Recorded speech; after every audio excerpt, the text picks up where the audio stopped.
네, 안녕하세요. 반갑습니다. 이승훈 소장입니다. 최근 들어서 물가 엄청나게 올랐죠. 우리가 매해 물가가 안 오른 것처럼 느껴지지 않은 경우는 없었습니다만 최근 들어서는 진짜 많이 올랐음을 여러분 체감하실 겁니다. 그래서 이러한 인플레이션이 도대체 왜 나타났으며 이게 사실상 데이터로 봤을 때는 거의 40년 만에 나타난 인플레이션이기 때문에, 그리고 또 우리나라만의 특수성도 아닙니다. 전 세계가 지금 인플레의 몸살을 앓고 있기 때문에 왜 이런 현상이 나타났으며 이런 현황에서 우리가 어떤 식으로 투자에 임해야 될지, 어떻게 생존해야 될지, 그런 것들에 대해서 간략하게 얘기 나눠보는 시간 갖도록 하겠습니다. 첫 번째로는 인플레이션이 나타났던 배경을 먼저 한번 살펴볼게요. 일단 인플레이션이 발생하게 되는 원인은 두 가지 쭉 사이드에서 찾아볼 수 있는데, 하나는 공급에 의한 인플레이션이 생겨날 수가 있고요. 또 하나는 수요에 의한 인플레이션이 생겨날 수가 있습니다.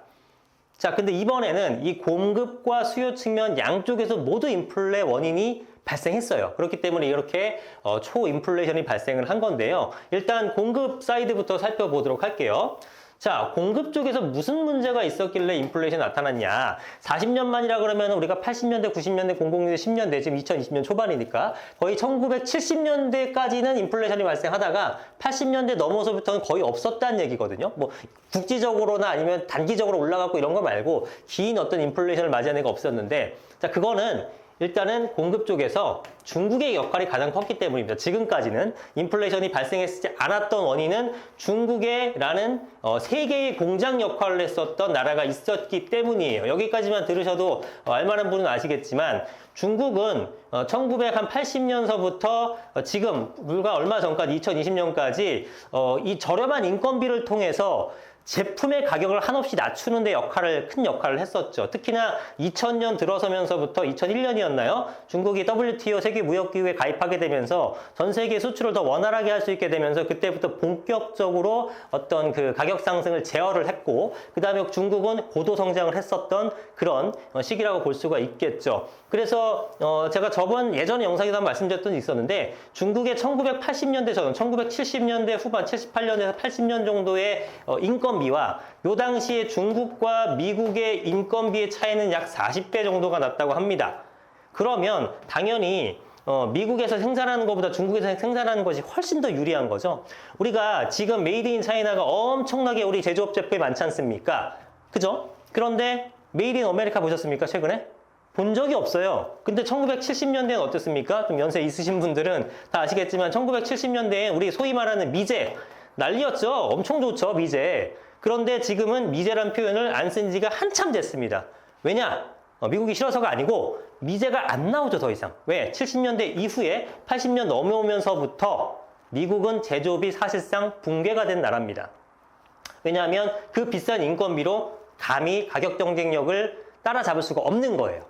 그러니까 이때부터 모든 해외의 선진국들, 유럽이라든가 미국 쪽에서는 소위 말하는 선진국들은 자국 내의 국민들을 채용을 하면 가격이 워낙에 제품 가격이 워낙에 비싸지다 보니까 공장을 해외 이전하게 되면서 저렴한 인건비로서 제품의 가격을 낮춰서 가격 경쟁력을 확보하는 그런 방식을 하죠. 그래서 여러분들이 기억하시겠지만 우리가 1990년대 한 중반 이후 그때부터 글로벌화 이런 얘기 많이 들어보셨을 겁니다. 세계화, 글로벌라이제이션 이렇게 얘기하는데, 글로벌화라는 표현이 90년대 초반, 80년대 별로 없었죠. 그러다가 이때부터 90년대 이후 90년대 한 중반부터 글로벌화라는 표현이 생기게 되면서 본격적으로 제품을 특정 지역에서 생산하는 그런 모습을 보였다라는 겁니다. 거기서 중국이 중추적인 역할을 했고, 그리고 90년대 초에 소련이 붕괴를 하게 되면서 동유럽 국가들이 많이 독립을 했죠. 그러면서 사실은 소련에 있을 때는 공산주의 국가였습니다만 여전히 이제 공산주의 이런 어떤 사회주의 체제를 유지한 나라도 있습니다만 대부분은 이런 자본주의 시대로 바뀌었죠. 그러면서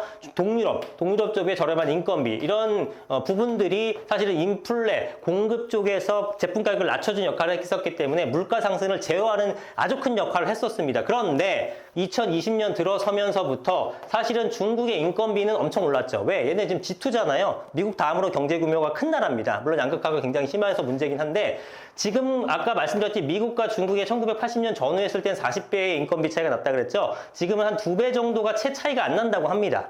그러면은 이 중국에서 생산하는 것들을 뭐 다른 데로 이동하는 어떤 그 운반비라든가 아니면 다른 데 들어가는 관세라든가 관리비라든가 감안하게 되면은 중국에서 제품을 만드는 어떤 유인이 거의 사라진 거예요. 어떤 이득이 인센티브가 거의 없어졌다고 보시면 될 것 같습니다. 그래서 점점 더 세계의 공장 역할을 하는 나라가 중국이 안 되는 겁니다. 왜냐하면 인건비가 비싸서 얘네 여기서 만들어도 이제 점점 비싸지는 거죠. 그러면 이 역할을 대체할 수 있는 나라가 생겨나는 건데 그게 지금 급부상하고 있는 나라는 인도죠, 인도. 왜냐하면 인도는 공식적으로 중국보다 인구가 더 많죠. 작년인가 재작년에 역전을 했고요. 그리고 여전히 개발 발전이 한참 해야 될 나라이기 때문에 중국을 대체하는 인도가 될 것이다 라고 얘기는 합니다. 다만 지금 그런 어떤 과도기적 측면에서 우리가 이제 코로나라는 걸 맞이하게 되면서 이런 사태가 발생을 한 건데요. 인도라든가 내지는 이 동남아 쪽이 중국보다 이제 인건비가 더 저렴한 부분이 많기 때문에 이쪽으로 많이 해외 이전들, 중국에 있는 그 공장들도 이쪽으로 많이 이전합니다. 굉장히 대기업들, 세계 유수의 메이저 기업들이 중국에서 인도나 동남아 쪽으로 옮기는 모습을 상당히 많이 보여주고 있고요. 결국은 나중에도 얘네들도 마찬가지로 그 인건비가 그럼 상승하겠죠? 그럼 그 다음은 어디로 갈까요? 제 판단으로는 아마 아프리카 쪽으로 가겠죠. 네, 아프리카. 지금 당장 아프리카로 가면 더 싸지 않냐? 근데 지금 당장 아프리카로 가기엔 좀 불안하죠. 얘네 아직 무정부 상태 같이 어떤 그런 어떤 컨트롤도 잘 안 되고 행정력도 좀 약하고 부정부패도 많다 보니까 이런 부분에 있어서 한 번에 가지 못하고 인도나 동남아 쪽으로 갔다가 좀 더 시간이 지나서 여기도 인건비가 비싸지게 되면 아마도 아프리카 쪽으로 가지 않을까라는 생각을 하게 됩니다. 어쨌든 지금 현황 자체가 이런 중국의 인건비가 높아지게 되면서 공급 쪽에서 인플레를 막아주던 역할을 못하게 되니까 여기서 인플레가 일단 발생을 한 겁니다. 자, 이렇게만 발생하게 되면은 이렇게까지 큰 인플레는 아닌데 하필이면 이 수요 쪽에서도 문제가 생겼죠. 가장 큰 문제는 뭡니까? 여러분 아시겠지만 코로나예요, 코로나. 이 코로나가 생겨나게 되면서 각국 정부가 이 코로나를 막기 위해서 엄청난 양의 돈을 풀죠. 첫 번째로는 저금리를 유지했고요. 예. 그 다음에 돈 풀기를 했습니다. 소위 말하는 양적 완화를 했는데 이게 뭐 미국이나 우리나라만 한 게 아니라 거의 대부분의 나라에서 했습니다. 코로나가 어떤 특정 나라만 온 게 아니기 때문에. 그럼 물론 당연히 돈을 푼다고 해서 바이러스가 잡히는 건 아니긴 하지만 바이러스로 인해서 경제가 무너진 상황에서 굉장히 힘겨워하는 그런 고통의 순간들을 견뎌낼 수 있는 힘은 주잖아요. 그죠? 네, 왜 장사가 안 되더라도 돈을 정부에서 찔러주니까. 그래서 안 할 수가 없었던 거고 정말 어마어마한 돈 풀기를 통해서 우리가 조금씩 이제 극복해 나갔죠. 대신에 문제는 부작용은 뭐냐? 코로나 덕분에 어느 정도 견뎌낼 수 있었는데 이게 코로나가 이제 사실상 풍토병이 되고 이렇게 끝나버린 상태에서 이 돈은 남아돌죠. 줬던 돈을 다시 뺏을 수는 없잖아요. 그러니까 이 돈들이 시중에 풀려나게 되면서 엄청난 인플레가 발생했다는 겁니다. 그래서 실제로 처음에 코로나가 발생했을 때는 우리 경제 다 무너지는 줄 알았어요. 와, 이거 엄청나다. 경제 다 무너지겠다. 아무도 돌아다니질 않는데 뭐, 그쵸? 도시에 사람이 하나도 없잖아요. 그러니까 이 경제가 어떻게 되겠어? 불안하죠. 사람 두려움이 세고. 그러다 보니까 재테크라든가 어떤 뭐 실물 경제들뿐만 아니라 모든 그런 상품들이 어떤 그 굉장히 하락을 할 것이다라는 두려움이 있다 보니까 그런 것들을 두려움을 극복하기 위해서 정부가 이런 정책을 내놨고 오히려 반대로 가격이 엄청나게 뛰었죠. 이 당시에 부동산 가격 엄청 뛰었고요. 떨어질 줄 알았는데 코인 가격 엄청 올랐고요. 주식 가격 엄청 올랐습니다. 실제로 떨어진 거는 금리가 인상되고 나서도 떨어진 거지 코로나로 떨어지진 않아서 오히려 코로나 때 쫙 올랐죠. 그죠? 이때 경기가 사실은 시장 경제가 굉장히 안 좋은 상태인데 쫙 올랐어요. 이거 뭐 때문에 그래요? 이게 결국은 유동성의 힘을 우리가 다시 한번 체감을 한 거죠. 그래서 여러분들 예전에는 어떤 뭐 주식이 오른다, 부동산이 오른다게 되면 집이나 주식이 좋으니까, 내재 가치가 좋으니까라고 평가했다면 지금 물론 그런 것도 영향력이 있습니다만 그보다는 유동성의 힘으로 가격이 상승하는 어떤 그 영향력이 훨씬 더 강해졌다 이렇게 보시면 될 것 같아요. 그래서 뭐 가치보다는 얼마나 돈이 많이 풀렸냐 그런 것들을 어떤 그 최종 투자 판단의 기준으로 삼는 경우가 많아졌다라는 거죠. 그래서 이러한 어떤 수요 쪽에서 어마어마한 돈 풀기, 공급 쪽에서 저렴한 인건비가 사라져가는 이러한 구조적인 문제가 겹치게 되게 되면서 인플레이션이 발생하게 된 겁니다. 이 모든 나라가 인플레에 허덕이게 되죠. 그 다음에 우리가 알 수 있다시피 인플레이션이 막기 위해서 우리가 고금리 정책으로 바꾸게 되죠. 자, 보통 우리가 인플레를 전혀 0%로 잡지는 않습니다. 보통은 2% 내외 정도로, 나라마다 틀린데 보통은 2% 나라 정도로 인플레이션율을 유지를 하려고 해요. 그러면 적절하게 우상하면서 경제 성장할 수 있으니까. 근데 물론 그 개발도상국 같은 이제 신흥국이라고 하죠. 신흥국들은 조금 더 높게 봐도 되죠. 왜냐하면 경제 성장이 더 높으니까. 근데 우리나라도 마찬가지로 예전에 한 3% 정도 봤는데 이제는 거의 2% 봐야 될 것 같아요. 왜냐하면 경제 성장률이 뭐 2.3%, 2.4% 이거밖에 안 되지 않습니까? 심지어는 어떤 기관에서 1.7%도 본 경우도 있고. 그러면 1.7% 성장하는데 인플레이션이 2%가 올라가게 되면은 오히려 역성장이 돼버리는 거기 때문에 사실상 2% 이상, 뭐 3% 예전처럼 보거나 이러기는 힘들 것 같다는 생각이 듭니다. 그래서 2% 정도까지 맞추려고 그러면은 지금 4, 5% 정도 나라별로 뭐 6%대도 있고 7%대도 있고 다 틀린데 보통 2, 3%대를 맞추다 보니까 아직도 계속 고금리를 유지를 하는 경우가 있고 너무 고금리 때문에 좀 무너져가고 경제가 좀 힘들고 실업률이 높아져 간다라고 하더라도 내리는 걸 급격하게 내리는 건 아니고 적당히 조금씩 내려가면서 눈치 보면서 금리를 높게 유지를 하고 있죠. 그래서 지금 금리가 인하된다고 하더라도 예전과 같으면 우리나라 치면 0.5% 저금리로까지 가기에는 굉장히 힘들 것이라고 판단이 듭니다. 그럼에도 불구하고 금리 자체는 지금보다는 반드시 내려지게 돼 있습니다. 전 세계가 마찬가지로 기왕이면은 정상적인 상황에서는 저금리를 어떻게든 유지하려고 하죠. 그래야 경제가 활성화될 거 아닙니까? 전 세계가 동시에 우리 똑같이 5%로 합시다 라고 하면 좋은데 남들은 다 3% 하고 있는데 나만 5% 한다? 그럼 나라 망하는 거죠. 그죠? 나만 금리가 높아. 그러면 이게 뭐 기업들이 설비 투자도 하고 해야 되는데 돈을 빌리기가 너무 힘들어. 그죠? 그럼 뭐 되겠습니까? 그러니까 이러한 금리 정책은 보통은 저금리를 유지하려고 하는 거고요. 또 고금리 정책 쓴다는 것은 이런 어떤 통화 가치가 굉장히 높아지는 거 아니겠습니까? 원화 가치가 올라가는 거지 않습니까? 금리가 높다라고 한다면.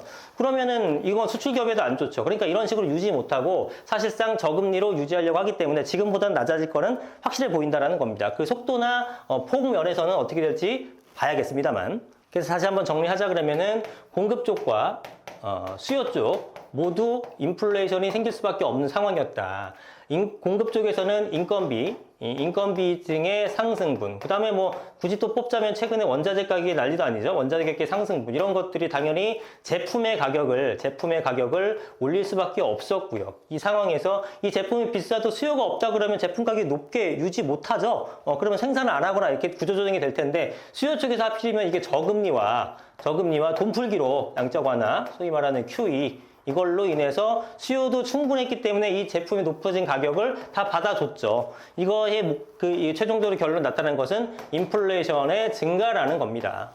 그렇죠? 그럼 이 인플레이션 증가에서 우리는 이제 어떻게 이제 대응을 해야 될지를 봐야 될 것 같은데요. 여기서 중요한 건 뭐냐면 제가 판단했을 때는 이러한 위기 상황에서 정부나 혹은 재정 정책을 쓰는 건 정부고 그 다음에 금융정책을 쓰는 거는 각국의 중앙은행 아니겠습니까? 우리나라 같으면 한국은행이고 미국 같으면 연준 이런 게 되는 건데 이러한 위기 상황에서 얘네가 가만히 있지는 않죠. 그죠? 우리가 IMF 때도 그렇고 아니면은 뭐 이번에 글로벌 금융위기나 코로나 때 그렇고 무슨 문제가 생기게 되면은 정부나 중앙은행이 나와서 경제적인 도움을 주려고 합니다. 그렇죠. 이거는 거의 확실하죠. 모든 정부가 마찬가지가 되겠죠.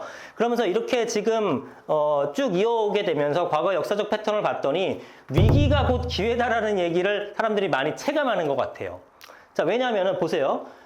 코로나라는 위기, 그죠? 코로나라는 위기 시장에서는 굉장히 힘든 상황인데 실제로는 가격이 올랐습니다. 그리고 코로나 위기가 거의 꺼져갈 때는 오히려 금리가 상승하게 되면서 가격이 내려갔죠. 근데 시중에서만 봤을 때는 시장만 놓고 봤을 때는 코로나가 한참 창궐했을 때는 전체적인 경기가 안 좋아지고 끝나게 되면 올라가야 되는데 실제로는 반대로 일어났다는 겁니다. 그게 왜 그런 거예요? 왜 이런 현상이 나타났죠? 누가? 정부와 중앙은행이 개입했기 때문에 그런 거죠. 그래서 이때 코로나가 힘들다 보니까 이 힘든 것 이상으로 지원을 해주는 겁니다. 이런 것들이 이제 여러분들이 학습이 됐어요. 학습이. 그래서 굉장히 어려운 시기면 앞으로 더 떨어질까가 아니라 정부나 중앙은행이 가만히 있을까? 뭔가 해주겠지라는 기대감이 점점 많아져서 실제로 그거를 저점이라 판단하고 투자에 임하시는 경우가 상당히 많아졌다라는 겁니다. 그리고 그렇게 생각하시는 분들이 점점 더 많아지고 있죠. 그렇다면 앞으로는 이러한 방식으로 여러분들이 생각을 좀 달리 해야 될 것 같습니다. 예를 들어 정책이라든가 뭐 정책이죠. 경제 정책이든 무슨 정책이든 이러한 정책적 움직임에 따라서 시장에서 어떻게 반응하는지 이걸 좀 살펴볼 필요가 있는 거예요. 지금 시중에는 상황이 이러저러해서 굉장히 안 좋으나 그렇지만 이거를 얘네가 가만히 있진 않을 텐데 어떤 정책이 나오게 될 것이고 그렇다면 시장이 어떻게 반응해서 어떻게 좋아질 걸로 바뀔 게 거의 확실해 보이기 때문에 그렇기 때문에 이러한 상태에서 움츠러들 것이 아니라 오히려 더 공격적인 투자를 하는 분들의 비중이 높아질 걸로 생각이 들고 이게 맞을 확률이 높게 생각이 됩니다. 좀 위험한 발언일 수도 있는데 굉장히 좋지 않을 때 소위 말하는 역발상 투자가 어떻게 보면 이렇게 될 것 같은데 대단히 안 좋은 시기에 투자를 하는 게 정답일 것 같고요. 그 다음에 진짜 너무 시장이 너무 좋아. 시장이 너무 좋으면 너무 과열되게 되면 얘네가 또 가만히 있습니까? 너무 과열된 걸 막아줘야 되죠. 거품 생길까봐. 그럼 그때는 또 꽝 하고 뭔가를 때릴 겁니다. 강화책을. 이때 시장에서 반응하지 않는 경우도 있어요. 아, 시장이 이렇게 좋은데 뭐 해봤자. 그러나 여기서 살렸듯이 여기서도 강한 대책이 나오게 되면은 떨어진다라는 거죠. 우리 21년도 처음에 기준금리 인상했을 때 시장에서 반응하지 않는 그런 것들도 되게 많았습니다. 그런데 결국은 가격이 다 하락했죠. 코인이건 주식이건 부동산 다 하락했죠. 그것은 예상 외로 정부나 중앙은행에서 엄청난 금리 인상, 정말 초 울트라 빅 패스트 금리 인상을 단행하는 바람에 이렇게 된 거죠. 사실은 여러분들 생각했었습니까? 금리가 우리가 0.5에서 3.5로 3%포인트 올리는데 거의 1년밖에 안 걸렸고요. 1년 반 정도밖에 안 걸렸고요. 미국 같은 경우는 5% 올리는데 거의 1년밖에 안 걸렸습니다. 울트라 스텝 0.75를 4번을 하고요. 처음 있는 일이죠, 당연히. 본 적이 없죠. 유럽 같은 것도 빅스텝 밟고 이런 것들이 유로존 생긴 이래 처음입니다. 그러니까 정말 과거에 본 적 없었던 그런 행태를 보일 수 있다라는 거죠. 그래서 굉장히 시장이 좋다고 하더라도 너무 좋게 되면은 오히려 이때를 이제 빠져나와야겠다라는 시점으로 생각을 해야 됩니다. 근데 이런 얘기들이 여러분도 충분히 알고 있어요. 그죠? 남들이 공포에 떨 때 시장에 참여를 하고 남들이 모두 파티를 열 때 뭐 소위 말하는 그릇을 빼라 이런 얘기를 하는데 그게 잘 안 되죠.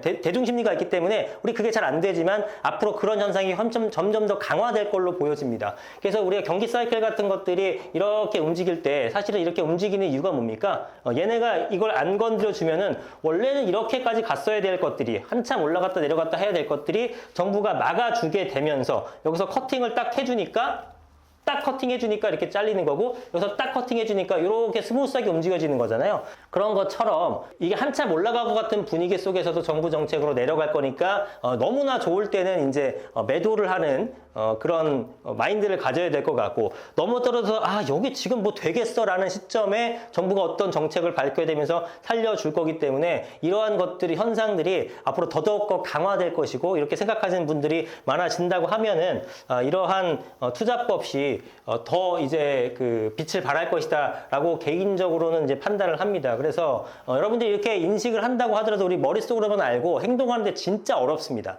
어려워요. 그러니까 결론은 뭡니까? 지금 말씀드리는 게 뭐예요? 정부 정책이나 위기 상황에서 정부나 중앙은행이 굉장히 많이 활동을 해서 그게 실제로 피봇이 되는 그런 게 방향이 바뀌는 그런 형태들이 많이 생기다 보니까 대단한 위기 상황에서는 좀 더 강력한 적극적 투자를 고려를 해야 될 때다라고 생각을 하시면 되고요. 여기가 소위 말하는 그리고 경기가 굉장히 호황이다라고 하게 되면은 호황이 상당 부분 이게 너무 좀 너도 나도 다 하는 분위기다라고 하게 되면은 이거는 반드시 이제 매도를 해야 될 타이밍이 오지 않았는가라고 생각이 듭니다. 그래서 이 호황 때 파는 거 진짜 어렵고요. 그 다음에 상당한 위기 때 투자하는 거 진짜 어렵지만 아마 이런 식으로 투자하는 것이 가장 수익을 극대화할 수 있는 방법이 아닐까 생각을 합니다. 그래서 여러분들이 이게 분명히 이렇게 돼요. 위기 때 야 지금 누가 투자하냐 이런 말 들으면 당연히 거기에 반응하게 돼 있습니다. 사람들이. 모든 걸 인터넷 보거나 댓글을 보거나 뭘 보더라도 다 투자하지 말라고 할 때 투자하는 게 좋고요. 그럼 너무 좋아 지금 왜 그거 진짜 남들 다 하는데 너 안 해? 이럴 때 빠져나오는 용기가 돈을 벌어주는 그러한 시대가 오지 않았나라고 생각이 듭니다. 그래서 앞으로의 그 투자는 소위 말하는 역발상 투자 쪽을 조금 더 여러분들이 강하게 마음을 먹고 그런 용기를 내시는 것이 어떨까 싶습니다. 왜냐하면은 저는 유동성 투자, 유동성에 의한 가격 변동이라는 것이 가장 영향력이 크다라고 생각이 드는데 안 좋을 때 유동성이 계속 강해질 수 있다는 겁니다. 시장이 매우 안 좋은 시장에서 유동성 계속 공급을 해주잖아요. 살아날 때까지. 그러니까 유동성이 굉장히 작을 때라고 해야 될까요? 지금 시장이 안 좋을 때, 이때가 이제 들어갈 때구나라고 생각하시는 것이 맞지 않을까라고 생각이 들고, 이게 정 불안하다고 한다면 방향을 좀 바꿨을 때, 이렇게 올라갔을 때 좀 바꿔갖고 조금 올라가는 시점에 투자를 하더라도 늦지는 않으나 이런 시점에 투자하려면은 아마 가장 안 좋고 드디어 정부 정책이 뭔가 움직임이 있으려고 한다라고 했을 때가 아마 저점일 확률이 대단히 높지 않을까라고 판단이 듭니다. 그래서 오늘은 투자의 앞으로 그 방향성에 대한 얘기도 좀 해봤고, 인플레이션의 배경이 어떻는지도 설명을 드려봤습니다. 여러분 투자에 도움이 되셨으면 좋겠습니다. 더 좋은 영상으로 찾아뵙도록 하겠습니다. 감사합니다. 이승훈 소장입니다.